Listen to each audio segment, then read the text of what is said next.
মাগুরায় শিশু ধর্ষণের ঘটনার দ্রুত বিচারে বিদ্যমান আইন সংশোধন করতে যাচ্ছে অন্তর্বর্তী সরকার। ১৮০ দিন থেকে দ্রুত বিচারের বিধান ৯০ দিন করা হচ্ছে বলে জানিয়েছেন আইন উপদেষ্টা আসিফ নজরুল। বলেন, ধর্ষকরা জামিনও পাবেন না। অন্যদিকে স্বরাষ্ট্র উপদেষ্টা বলেছেন, ধর্ষণ ও নিপীড়নের ঘটনায় কেউ ছাড় পাবেন না। নারীদের স্বাধীন চলাচলে যে বা যারা বাধা দিবে তাদের বিরুদ্ধে ব্যবস্থা নেওয়া হবে।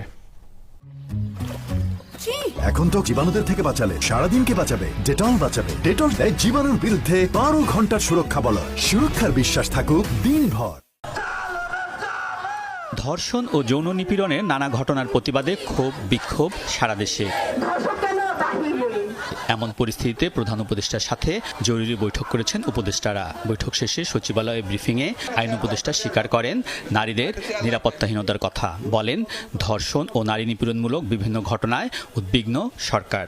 আমাদের মেয়েরা সত্যি নিরাপত্তাহীনতায় ভুগছে।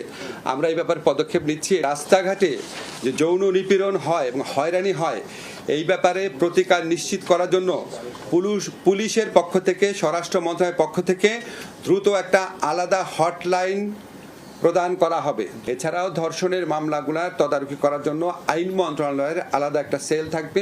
স্বরাষ্ট্র উপদেষ্টা বলেন, দেশে ধর্ষকদের কোনো স্থান নেই। নারীরা চলাচল করবে স্বাধীনভাবে। নারীরা নির্ভয়ে নির্বিঘ্নে ঘরে বাইরে দায়িত্ব পালন করবে। এতে যারা তাদের বাধা দিতে আসবে, সহিংসতা করতে আসবে, তাদের আইনের আওতায় নিয়ে আসা হবে।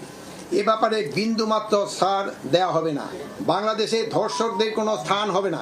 আইন শৃঙ্খলা রক্ষার বাহিনীকে ধর্ষণ সহ সকল ধরনের নারী ও শিশু নির্যাতনের বিরুদ্ধে কঠোর অবস্থান নেওয়ার নির্দেশ দিয়েছি।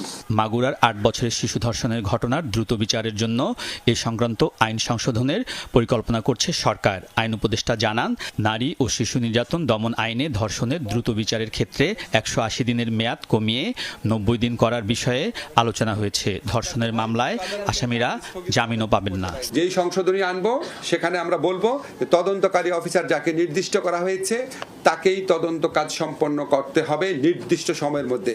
তদন্তের সময় সেটাও আমরা অর্ধেক করে দিচ্ছি। আগে ছিল ৩০ দিন, এখন আমরা ১৫ দিন করে দিচ্ছি। বিচারের জন্য ধর্ষণের মামলায় ৯০ দিনের মধ্যে বিচার করতে হবে। আমরা চেষ্টা করব কয়েক দিনের মধ্যে এই আইনগত পরিবর্তনটা আনার জন্য।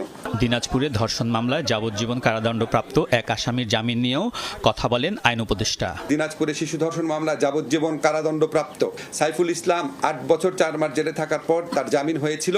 জামিনের আদেশের পরদিনই আমাদের অ্যাটর্নি জেনারেল অফিস হাইকোর্টের যে জামিন আদেশটা, সেটা আপিল বিভাগ সেটা বাতিল করে দিয়েছে।